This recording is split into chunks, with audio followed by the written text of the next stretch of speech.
Hello, my dear wanderers. It's Soren. Welcome back. Tonight, we journey to a time when a simple flower, pale and swaying under warm sunlight, begins its quiet drift through human history. Its scent is faint, but enduring, a whisper that follows caravans, temples, and ships. What begins as a small mercy for pain slowly weaves into the fabric of empires, softening borders and hearts alike. Its story moves gently from fields of earth to palaces of marble, from the hands of healers to the halls of power, always carrying the same sweet, bitter calm. So before you drift into sleep, take a moment to like and subscribe, only if this brought you calm.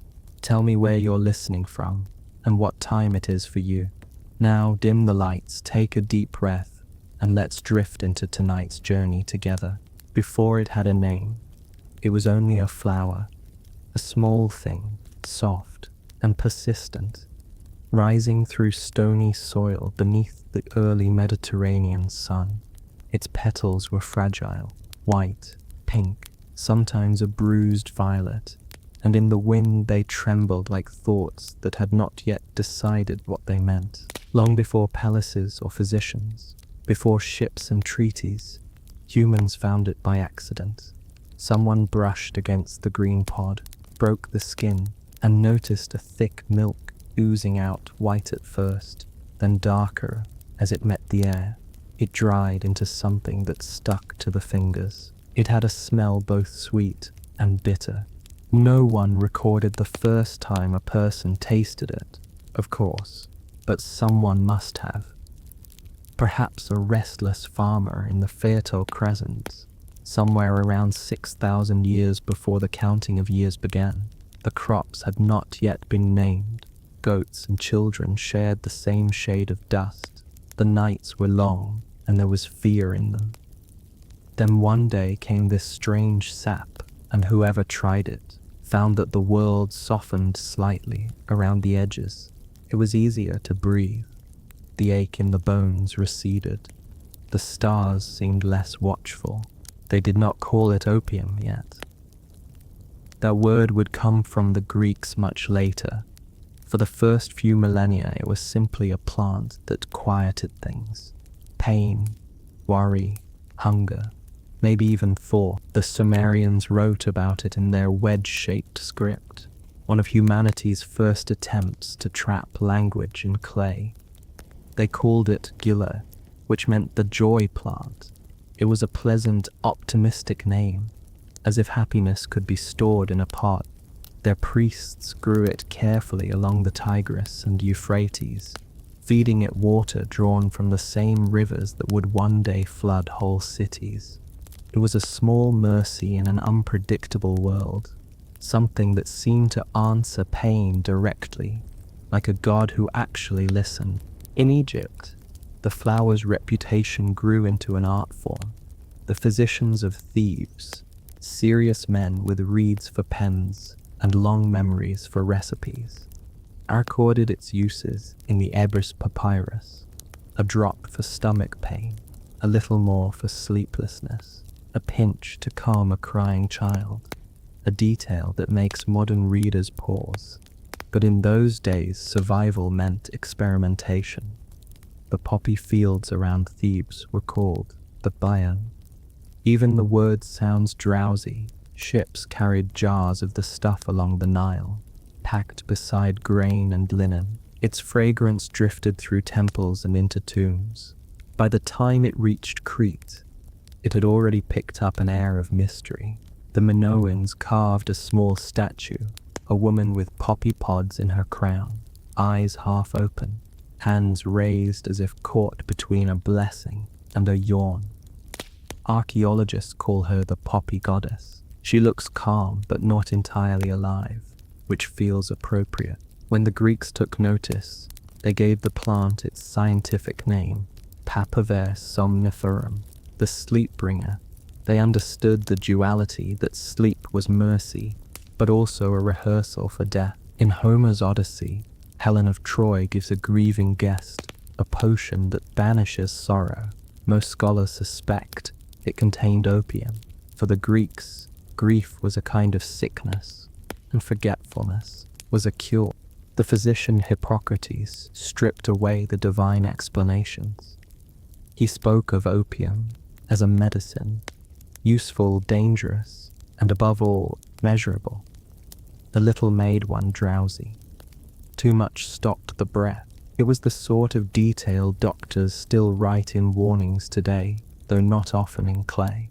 Later, the philosopher Aristotle hinted that true happiness came not from pleasure, but from moderation, which might have been the first public service announcement against overdose. When Rome absorbed Greece, it also absorbed its pharmacy.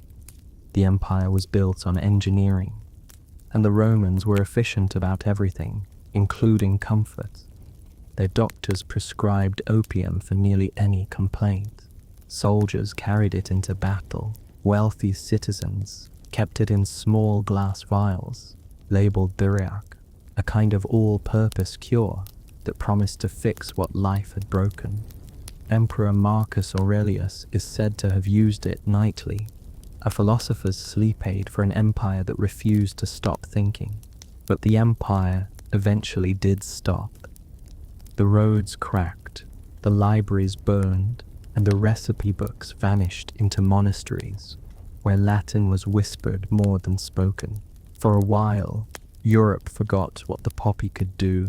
The Middle Ages had their own ways of dulling pain, faith, wine, superstition, but none so efficient. The memory lived on elsewhere. In the great translation houses of Baghdad, scholars of the Islamic Golden Age rediscovered the old Greek texts.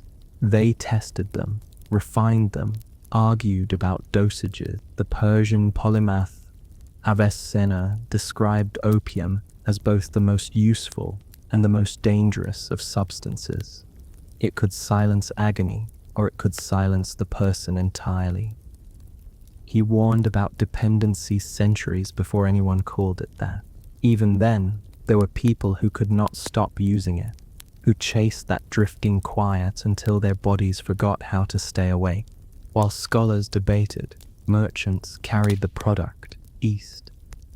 Along the Silk Road, camel caravans hauled cakes of dried poppy gum beside spices and silks. The packs smelled of earth and salt. Somewhere near Samarkand, a trader probably realized that this humble brown lump was lighter than silver, more compact than wool, and sold faster than either.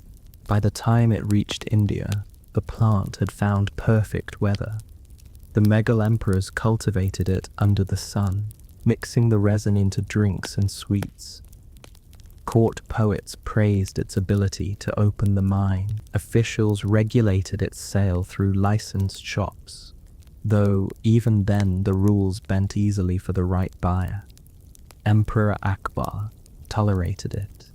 His son Jahangir could not. He consumed so much that he often drifted through the day in a kind of shimmering half-sleep. His courtiers recorded it politely. The emperor, they said, preferred calm reflection. It was through these Indian fields that the British eventually found their fortune. The East India Company, technically a corporation, though it behaved more like a small kingdom, discovered that poppies grew extremely well in Bengal after seizing control of the region in the mid-18th century. Company officials encouraged farmers to grow less food and more flowers. They called it trade diversification. The farmers called it hunger. The latex was collected, dried, and packed into dense cakes, each one weighing about 3 pounds, wrapped in poppy petals like irony in paper. These cakes were stacked 40 to a wooden chest, sealed with wax, and auctioned in Calcutta to merchants who promised, with a straight face, that they would not sell them in China, where it was illegal. Everyone knew better. The chests left Bengal, crossed the Bay of Bengal, and headed toward Canton. China had tea, porcelain, silk, everything Europe wanted, and little interest in European goods. The British were running out of silver to pay for it. Opium solved that problem beautifully. The silver began to flow the other way. In London, tea became cheaper. In China, life began to unravel. The drug was smoked now, not eaten, which made it faster, stronger, and far more habit-forming. What had once been a physician's tool turned into an evening pastime, then a public health catastrophe. Opium dens appeared in cities along the southern coast, quiet rooms filled with a sweet haze, officials, soldiers, scholars, all drifting. The King Emperor issued bans, local magistrates pocketed bribes. The problem was not so much ignored as quietly accommodated. Then, in 1839, Emperor Dao Guang sent a man who refused to accommodate anything. Lin Zexu, a scholar official with a sense of moral purpose so intense it could probably power a small furnace, arrived in Canton to end the trade. He confiscated opium, arrested dealers, and demanded that foreign merchants surrender their stock. When they stalled, he blockaded the British warehouses and cut off their supplies. The standoff ended with more than 2,000 chests of opium stacked on the beach at Human. Lin ordered trenches dug, filled them with seawater, salt, and lime, and dumped the drug in. For 3 weeks, workers stirred the black slurry until it dissolved into the sea. It was a public cleansing, both literal and symbolic. Unfortunately, it also triggered a war. The British government, urged on by merchants who disliked losing millions of pounds in narcotics inventory, framed the incident as an insult to free trade. They sent gunboats. The First Opium War followed, a conflict between a pre-industrial empire and an industrial one. The British ships were iron, powered by steam, and armed with cannons that could fire accurately in the rain. The Chinese junks were wooden, propelled by sail and hope. The results were predictable. When the smoke cleared, China was forced to sign the Treaty of Nanking in 1842. The terms included a large indemnity, the opening of several ports to British trade, and the cession of a small rocky island that would later be called Hong Kong. The treaty did not mention opium directly, which was convenient for everyone involved. The trade continued, larger than ever. The Second War came a few years later, over a diplomatic insult so minor it would be comical if not for the cannon fire that followed. The British, joined by the French, marched to Beijing. When Chinese troops captured and executed some of their envoys, the Allies retaliated by burning the old Summer Palace, a sprawling complex of gardens and art collected over centuries. The fire burned for days, reducing the emperor's private world to ash. It was not just destruction, but demonstration. The message was that resistance had a price, and it was payable in culture. When the ashes cooled, the Treaty of Peking made the opium trade fully legal. The irony of calling that peace went largely unacknowledged. The flower, now global, had completed its imperial apprenticeship. It had become both commodity and weapon, an item that could enrich one empire by hollowing out another. It was also quietly taking root in the drawing rooms of London, Boston. While empires fought, individuals were discovering that the same substance that had toppled dynasties could also make an evening feel less heavy. It drifted westward, as most things of empire eventually did, carried in glass bottles instead of wooden chests.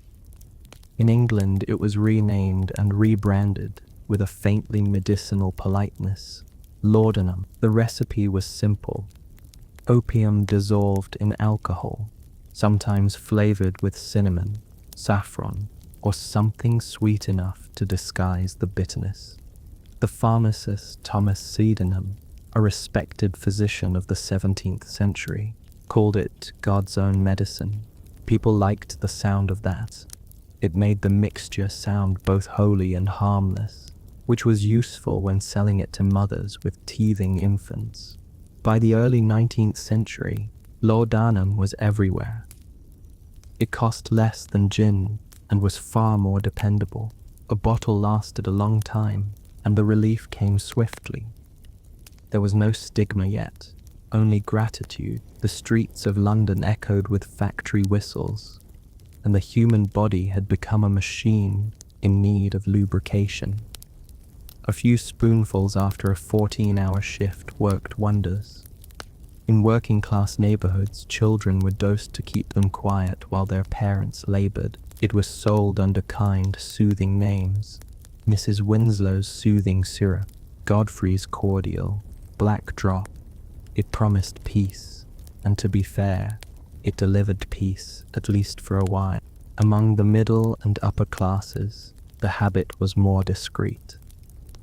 A few drops before bed, a little more during a headache, a physician's prescription if one wanted to seem responsible.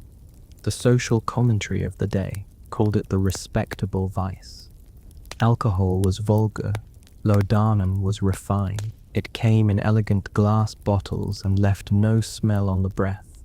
The poet Samuel Taylor Coleridge used it for his many ailments and ended up wandering through dreams he later called Kubla Khan. Thomas de Quincey wrote about his own dependence in Confessions of an English Opium Eater, which became something like a bestseller.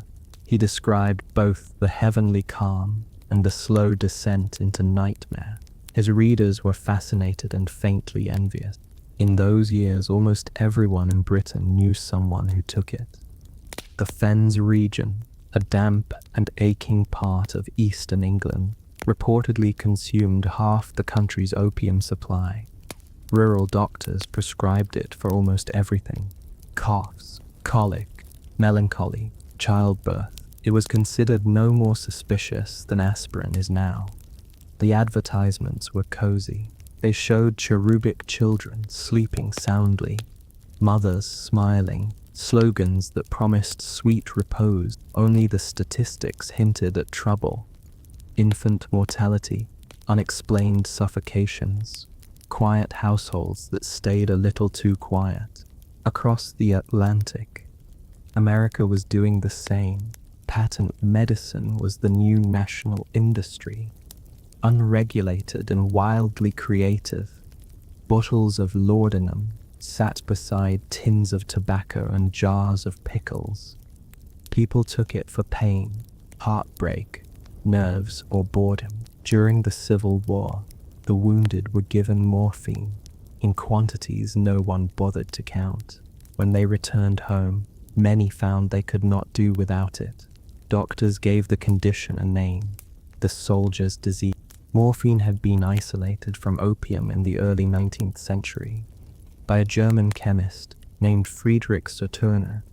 He named it after Morpheus, the god of dreams, which might have been the first hint that marketing and irony often share a bed. It was stronger than raw opium, easier to measure, and when injected with the newly invented hypodermic needle, it worked almost instantly.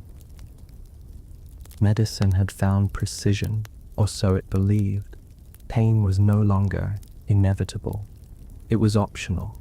The medical world embraced this new power.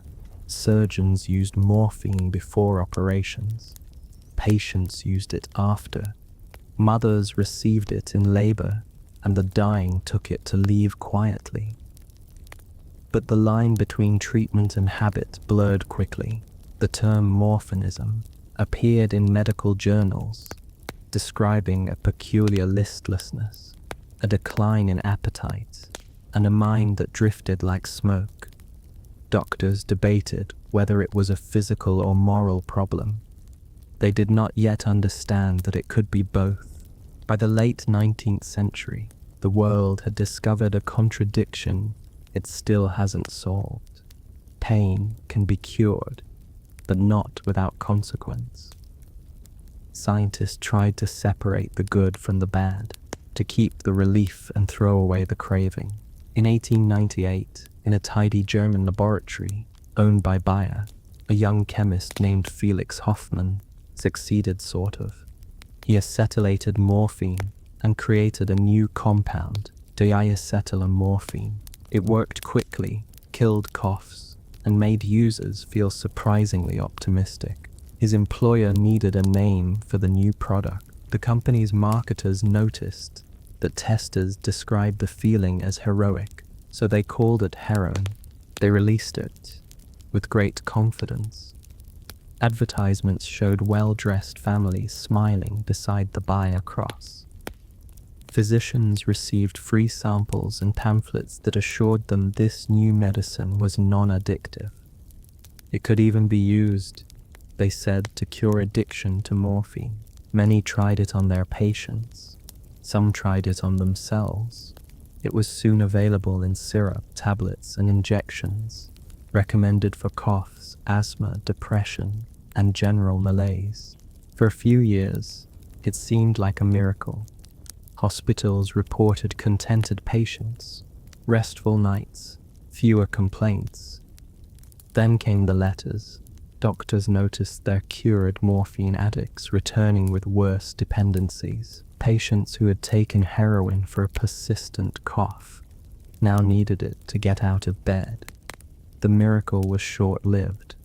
By 1913, Bayer quietly discontinued the product. The genie, however, was long out of the bottle. Around the same time, the world's first attempts to regulate narcotics were beginning. In 1909, representatives from 13 nations met in Shanghai to discuss the problem. The Americans, newly moralistic and energetic, led by Bishop Charles Brent, wanted to end the opium trade altogether. The British, who still profited from it in India, preferred to talk about moderation. The result was mostly paperwork and polite disagreement, but it was a start. 3 years later, in The Hague, they tried again. The International Opium Convention of 1912 created the first global framework for drug control. It was not particularly strict, but it was historic. The moment when humanity officially admitted it had a collective problem with poppies. Then the First World War broke out, and the paperwork was buried under trenches. Morphine became essential again. Millions of soldiers were wounded, and the syringes worked overtime. The war ended, but the addiction lingered, quiet and invisible, inside the veterans who returned home. The poppy had served both medicine and misery with equal diligence. After the war, empires began to shrink. Colonial administrators withdrew, but their legacies stayed behind. In Southeast Asia, especially along the mountainous borders of Burma, Thailand, and Laos, opium cultivation continued almost by reflex. The soil was right, the hills were remote, and the markets were hungry. When the Cold War arrived, it found those same hills useful for different reasons. In the late 1940s, remnants of China's defeated nationalist army fled south into Burma's Shan state. They were armed, desperate, and broke. The American intelligence community, already nervous about communism, decided to help them. Unofficially, the weapons arrived quietly, and so did the advice. Find your own funding. The soldiers looked around, saw the poppies blooming, and understood immediately. They organized the farmers, taxed the harvest, and exported the product. A new empire was born, one without maps or capitals, known simply as the Golden Triangle. For the next several decades, that misty borderland became the world's largest source of opium. Caravans of mules carried the gum through the jungle. Planes carried it farther. Eventually, laboratories hidden among the hills refined it into high-grade heroin. The trade funded militias, local leaders, and any government willing to look the other way. Everyone involved seemed to believe the same quiet justification: better us than the communists. Meanwhile, in Vietnam, American soldiers found themselves surrounded by the same substance their government was indirectly tolerating just across the border. Heroin was cheap, pure, and everywhere. By the early 1970s, reports suggested that as many as 1 in 5 servicemen had tried it. The war was unpopular. The drug made it tolerable. When the soldiers came home, the habit came too. Newspapers called it a crisis. The government called it a problem of morale. The poppy, as always, called it Tuesday. The Golden Triangle eventually lost ground to a new producer, Afghanistan. Its dry, high plains proved perfect for poppies, and decades of conflict ensured there was always someone willing to grow them. But that is a story that belongs to the next drift of the night, when the wars get colder and the flowers keep blooming in soil watered by chaos. The story slid eastward again through the mountain passes where caravans have always moved, into Afghanistan, a country made almost entirely of edges. It had been a minor supplier for centuries, a local producer for local use. Nothing remarkable, but empires, as usual, had other plans. In December of 1979, the Soviet Union invaded, hoping to prop up a friendly government in Kabul. The plan was to stabilize the region. What they achieved instead was a decade of chaos that fertilized the perfect crop. The war shattered what little infrastructure Afghanistan had dripped. Roads broke, irrigation canals filled with dust, and the ordinary economy vanished. Wheat and fruit no longer made sense. Opium, on the other hand, was practical. It didn't rot. It could be stored indefinitely, hidden easily, and traded for cash or guns. The resin became a kind of currency, a small brown coin of survival. The local militias, the mujahideen, taxed the farmers. They called it osh, a traditional 10% tithe. In Insane, they offered protection, or at least the illusion of it. The United States, locked in its Cold War logic, funneled billions of dollars in weapons and training through Pakistan's intelligence service. Officially, the mission was to help Afghan freedom fighters resist Soviet occupation. Unofficially, it also strengthened the opium economy. The supply lines that carried rifles into the mountains often carried raw gum out. The same trucks, the same pilots, the same invisible approval. The logic was always simple. Defeating communism came first. Everything else could wait. By the late 1980s, Afghanistan had become the world's leading producer of opium. Satellite images would later show vast patches of pale green across the Helmand River Valley. Like a quilt of quiet defiance, the poppies thrived in the thin soil, their petals turning the landscape into a watercolor of contradiction, beauty growing out of war. The resin was processed into morphine base and then refined into heroin in laboratories just across the border in Pakistan.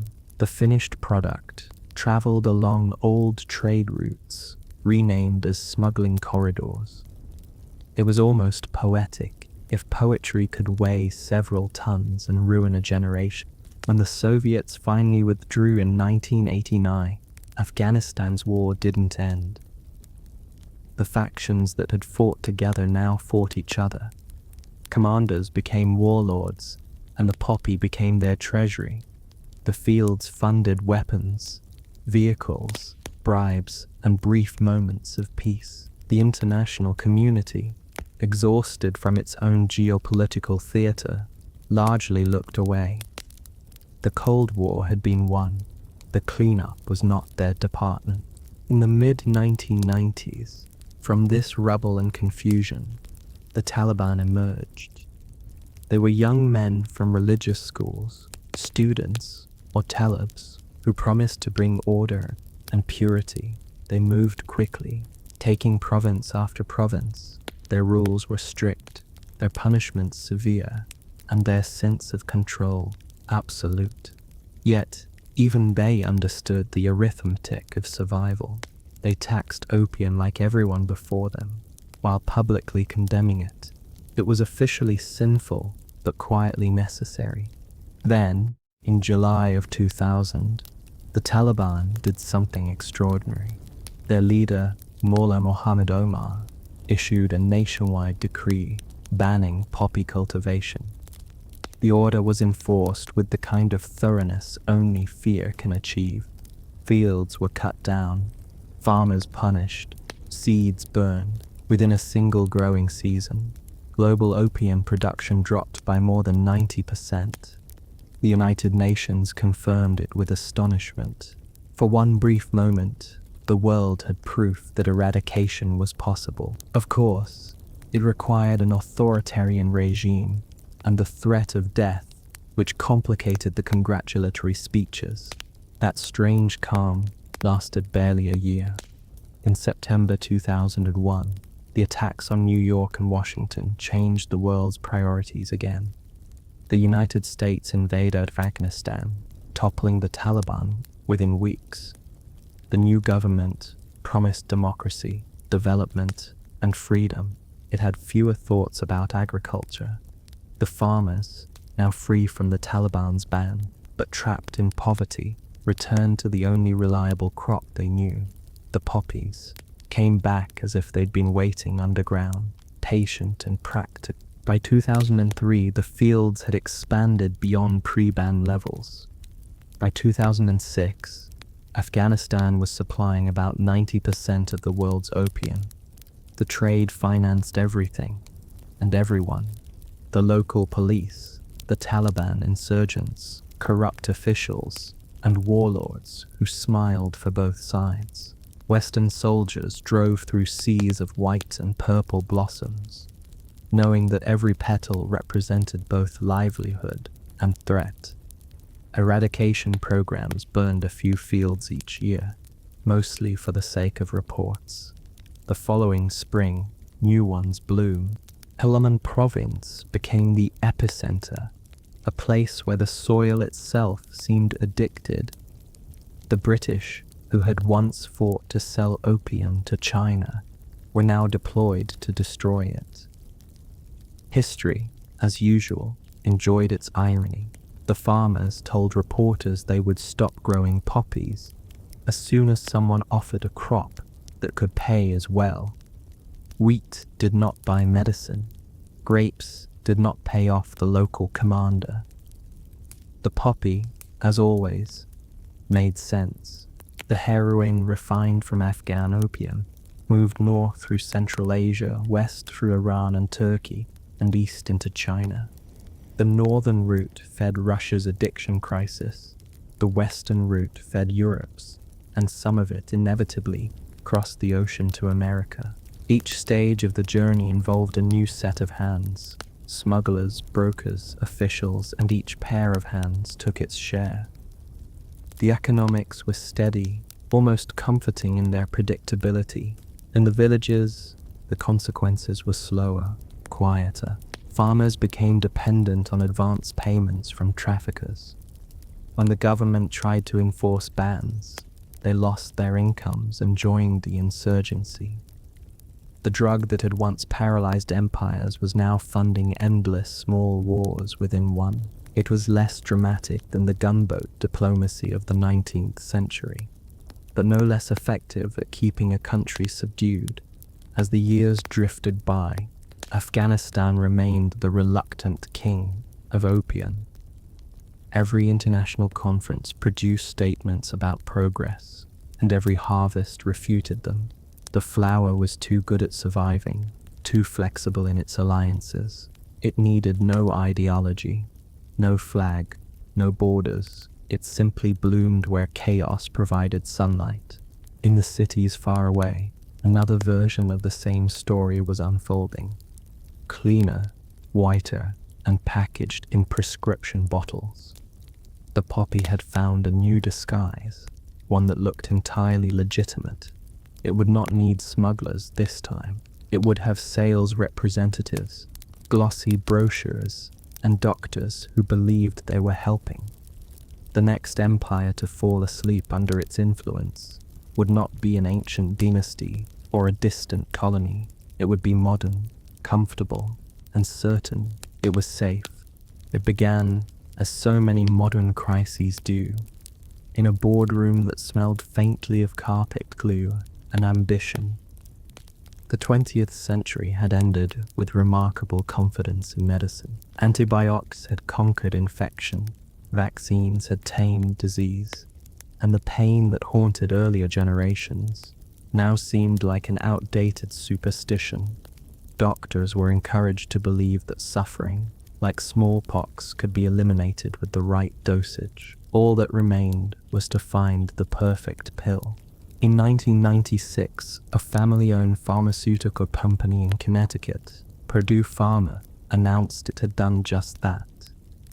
Its new drug, OxyContin, promised powerful pain relief without the usual dangers of addiction.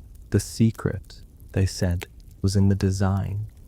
Each tablet slowly released oxycodone over 12 hours, preventing the dramatic highs and lows that led to dependency.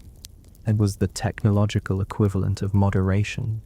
Doctors were told that less than 1% of patients became addicted. The number came from a short, vague letter to a medical journal written years earlier about hospital patients, but no one looked too closely. It was easier to believe in miracles. The marketing campaign was breathtaking. Purdue sent representatives, many of them young, charismatic, and well-paid, into clinics across the United States. They brought free samples, glossy charts, and an endless loop of reassuring slogans, the new gold standard in pain management, around the clock, around the world. They'd sponsored pain conferences, funded continuing education courses, and distributed videos showing satisfied patients describing their return to normal life. Pain, the company explained, was the fifth vital sign, something to be measured and treated just like pulse or temperature. The message landed perfectly. For decades, doctors had been criticized for undertreating pain. Now they could offer relief with a clear conscience. Prescriptions soared. The pills came in tidy orange bottles with printed labels. Nothing illicit, nothing foreign, just another triumph of modern science. In small towns, factory workers with back injuries and miners with bad nades found that the tablets made the days bearable. Housewives with chronic pain discovered they could keep up with chores again. The relief was real, and so was the gratitude. But the pill's time-release shell could be easily defeated, crushed, chewed, or dissolved, releasing the entire dose at once. Within minutes, users experienced a rush that felt almost clean compared to street heroin. Dependence arrived quietly. The body adjusted, then demanded more. When the prescriptions ran out, people turned to relatives, then to strangers, then to whatever they could find. The boundary between patient and addict blurred until it disappeared entirely. By the early 2000s, the signs were everywhere. Rural clinics flooded with requests for stronger doses, teenagers stealing pills from medicine cabinets, emergency rooms filled with overdoses. Pharmacies in small towns were ordering quantities of opioids that made no statistical sense. Investigators eventually noticed, but by then the damage was done. The supply chain was vast, legal and profitable at every link. Purdue Pharma's sales climbed into the billions. The Sackler family, its owners, became philanthropists, their name carved into museum wings and university libraries. The irony of sponsoring art galleries with painkiller profits was not lost on observers, but the money was clean enough to touch. In television interviews, company spokespeople expressed sympathy for those who misused the medication. They said it was tragic, but not the drug's fault. Meanwhile, the human geography of the United States was shifting. The old manufacturing towns, already hollowed out by economic decline, now faced a new kind of emptiness. Jobs were gone, and pain was plentiful. OxyContin filled the void with quiet efficiency. Communities built around mines, mills, and railroads became ground zero for what reporters began calling the opioid epidemic. In some counties, pharmacies dispensed more prescriptions than there were residents. Local police found themselves responding to overdoses almost daily, their sirens replacing the factory whistles that had once marked the shift change. By 2010, public outrage finally caught up. Lawsuits piled up. Purdue released a new abuse-resistant version of OxyContin, harder to crush or dissolve. The company framed it as corporate responsibility, but it also had an unintended consequence. When people who were already dependent could no longer tamper with the pills, they turned to something cheaper and more familiar: heroin. Street dealers, sensing an opportunity, expanded their markets into the very towns that had once been safe and dull. A small bag of powder cost less than a single pill and worked just as well. At first, the heroin was relatively pure, often imported from Mexico, where cultivation had quietly spread into Sinaloa's dry hills. The transition was almost seamless. A patient might begin with an injury, move to prescription pills, and end up meeting a dealer behind a gas station, all within a few months. The line between medical treatment and criminality dissolved like powder in water. Then came a new chemical guest, fentanyl, developed in the 1960s as a hospital anesthetic. It was roughly 50 times stronger than morphine and easy to synthesize. By the mid-2010s, clandestine laboratories in China and later in Mexico were producing it in bulk. Smugglers mixed it with heroin to increase potency or pressed it into counterfeit pills that looked exactly like prescription opioids. A few grains too many could stop breathing in seconds. In police reports, overdose began to sound inadequate. The victims weren't taking more, they were taking something different. The numbers became difficult to comprehend. Tens of thousands of deaths each year, mostly accidental, mostly quiet. Families found their children in bedrooms, in cars, in bathrooms. Local newspapers filled with obituaries for people in their 20s and 30s. Medical examiners ran out of storage space. The scale was national, but the stories were personal, each one beginning with pain and ending with silence. Governments responded in waves: lawsuits, task forces, awareness campaigns. Purdue Pharma declared bankruptcy in 2019, its owners promising billions in settlements. Museums began to remove the secular name from their walls. But the problem had already mutated beyond the reach of a single company. The supply no longer came from prescriptions. It arrived through shipping containers, border tunnels, and ordinary mail. Demand had become self-sustained. The United States found itself living through the same lesson empires had learned centuries earlier: that a society built on the promise of endless relief will always be at risk of drowning in it. The British once traded opium for tea. Modern America traded it for comfort.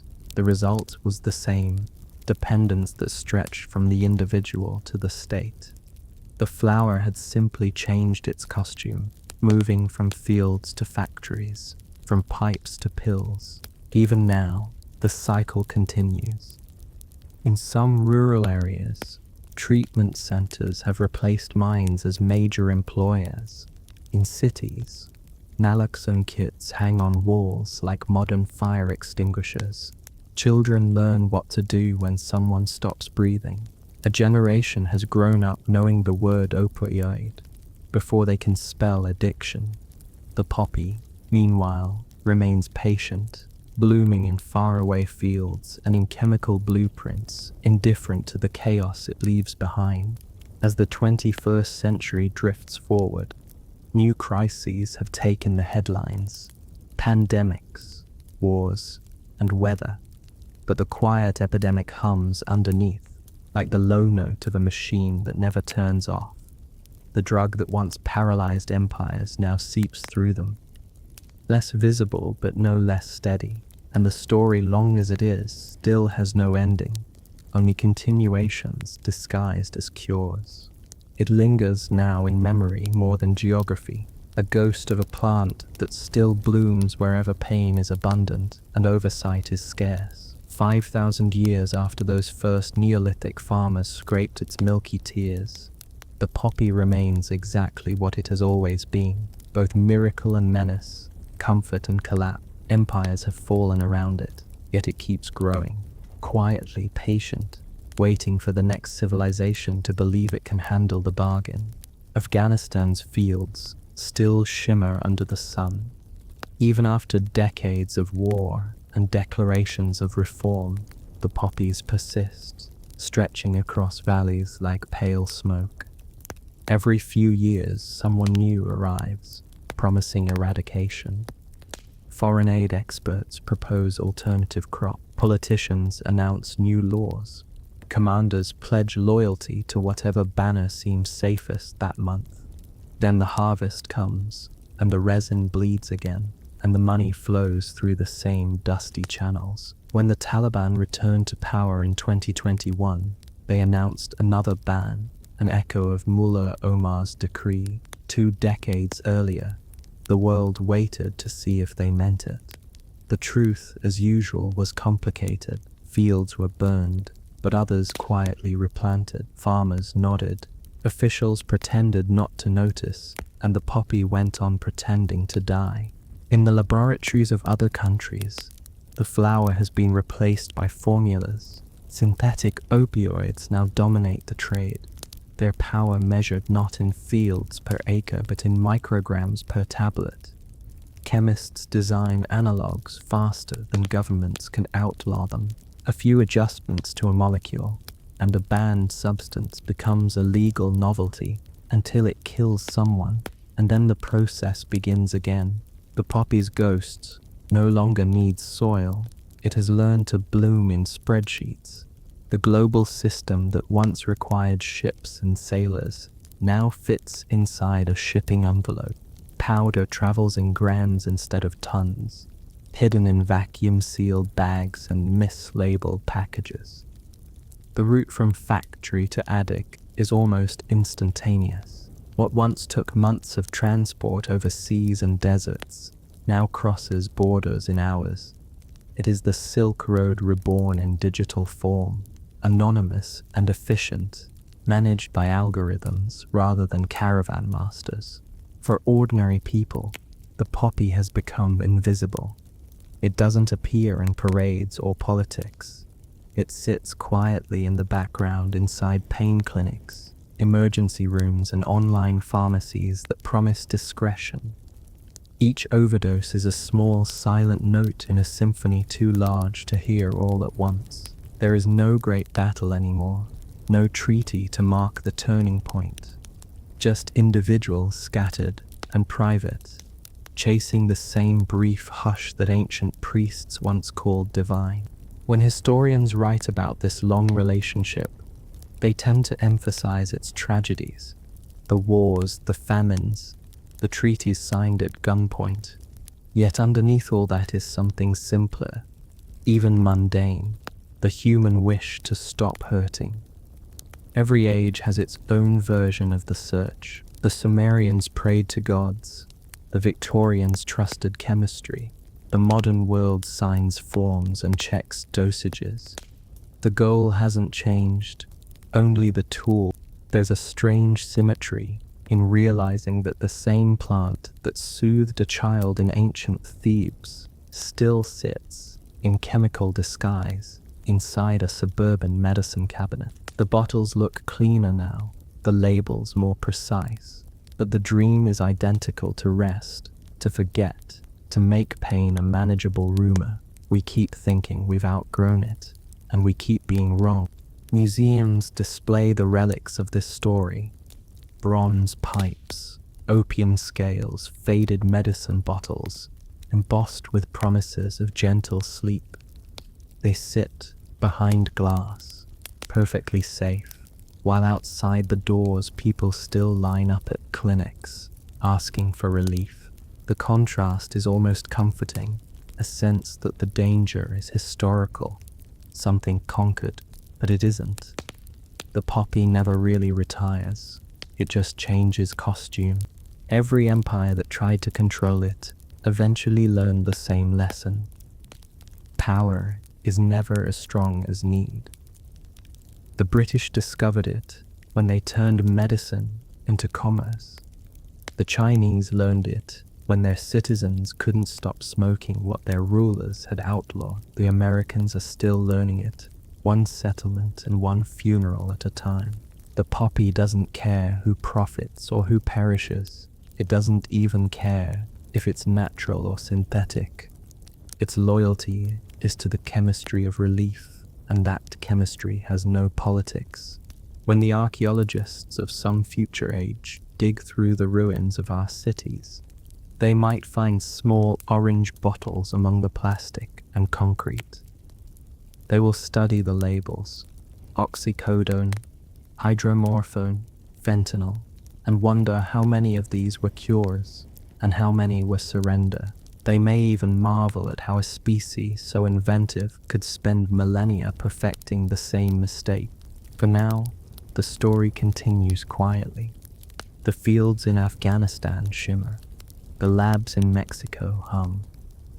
The factories in India churn out legal opioids by the metric ton. Pharmacists count pills. Customs officers open packages. Parents lock medicine cabinets. The balance holds for a moment, then slips again. Somewhere, someone discovers that they cannot stop. Somewhere else, another scientist promises they finally have a safer version. The wheel turns, smooth and slow. In the end, it may be simplest to think of the poppy not as a villain or a hero, but as a mirror. It shows what a civilization believes about pain and how much truth it can stand. The flower offers silence.